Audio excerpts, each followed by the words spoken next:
మా ప్రసాద్ నా మాట్లాడన్నా, ఎలా ఉన్నాయి బట్టలు? మాట్లాడుకుంటే ఎలా ఉన్నాయి? సూపర్గా ఉన్నాయా? మామూలుగా ఉన్నాయా?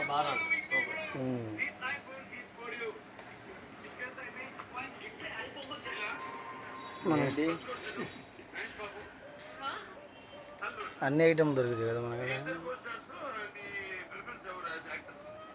ఏంటి జెట్ షార్ట్లు, నైట్ ప్యాంట్లు, పిల్లలు రాయర్లు, డ్రెస్సులు, ఇంకా ప్యాంట్లు, బన్నీలు, డ్రాయర్లు, జబ్బాలు,